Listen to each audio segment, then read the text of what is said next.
Սպիտակ տնից Պուտինի հասցեին հնչող մեղադրանքների ու սպառնալիքների ֆոնին առաջիկայում ռուսական կողմի բանագնացը ուղղակի ներդրումների հիմնադրամի գործադիր տնօրեն Պուտինի մերձավոր Կիրիլ Դիմիտրիևը կմեկնի Վաշինգտոն, քննարկելու ռուս-ամերիկյան հարաբերությունների ամրապնդմանն ուղղված հարցեր։ Ուկրաինա 2022-ին Ռուսաստանի ներխուժումից հետո սա կդառնա ռուս ամենաբարձրաստիճան պաշտոնյայի առաջին այցը Վաշինգտոն։ Կրեմլի խոսնակը հաստատել է, որ նման այց հնարավոր է։ Да, я подтверждаю, такой визит может быть возможен. Մենք շարունակում ենք շփումն ամերիկացիների հետ տարբեր խողովակներով։ Նախագահ Պուտինը բաց է մնում խաղաղ բանակցությունների համար։ Президент Путин остается открытым к поискам украинского урегулирования. Վերջին օրերին նախագահ Թրամփը մի քանի անգամ հայտարարել է, թե զայրացած է Պուտինի վրա եւ սպառնացել է անգամ պատժամիջոցներ կիրառել, եթե համոզվի, որ նա չի ցանկանում հրադադար հաստատել Ուկրաինայում եւ ժամանակ է ձգում։ Այսօր է Սպիտակ տնից Fox News-ի թղթակցին էին ասել, թե ամենավարչակազմը դիտարկում է Ռուսաստանից Տվերային նավատորմի դեմ պատժամիջոցների հնարավորությունը։ Մոսկվան նաեւ Վաշինգտոնին է փոխանցել էներգետիկ օբյեկտների ցուցակը, որոնց ըստ ռուսական կողմի հարվածել է Ուկրաինան։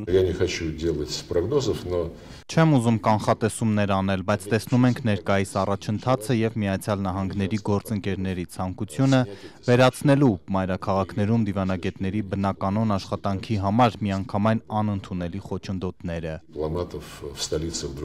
Եվրոպական միության արտաքին գործերի եւ անվտանգության քաղաքականության հարցերով բարձր ներկայացուցիչ Կայա Կալասն ազատությանն ասել է, որ Ուկրաինան պետք է բանակցի Ռուսաստանի հետ։ Ըստ նրա, բանակցություններին պետք է մասնակցի նաեւ Եվրոպան, քանզի դրանց արդյունքն առնչվում է նաեւ Եվրոպայի անվտանգությանը։ Ցանկացած գործարք չի աշխատի, եթե դրա իրականացմանը եվրոպացիները չմասնակցեն։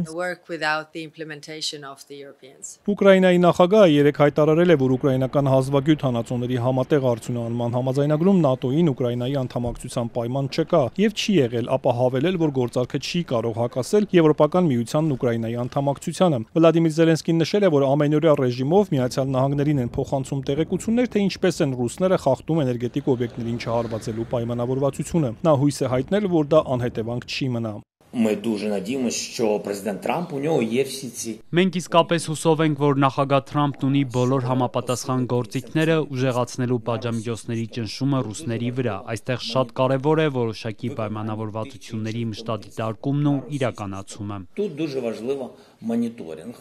виконання тих чи інших домовленостей. Միացյալ Նահանգների 50 հանրապետական եւ դեմոկրատ սենատորներ օրենքի նախագիծ են ներկայացրել, որն առաջարկում է 500% մաքսատուրք սահմանել Ռուսաստանից նավթ եւ ուրան գնող երկրների նկատմամբ, եթե Մոսկվան խափանի հրադադար հաստատելուն ուղղված բանակցությունները։ Պատժամիջոցները կկիրառվեն նաեւ, եթե Ռուսաստանը կրկին ձեռնարկի քայլեր, ներառյալ ռազմական ներխուժումը, որոնք կխարխլեն Ուկրաինայի ինքնիշխանությունը խաղաղության հասնելուց հետո։ Հրադադարի հարցում շոշափելի արդյունքների բացակայության ֆոնին Միացյալ Նահանգների պետքարտուղար Մարկո Ռուբիոն այսօր ժամանում է Բրյուսել ՆԱՏՕ-ի արտգործնախարարների հանդիպմանը մասնակցելու։ Կքննարկվեն Հյուսիսատլանտյան դաշինքի անվտանգային առաջնահերթությունները, դաշնակիցների պաշտպանական ներդրումների ավելացումն ու Ուկրաինայում կայուն խաղաղության ապահովումը։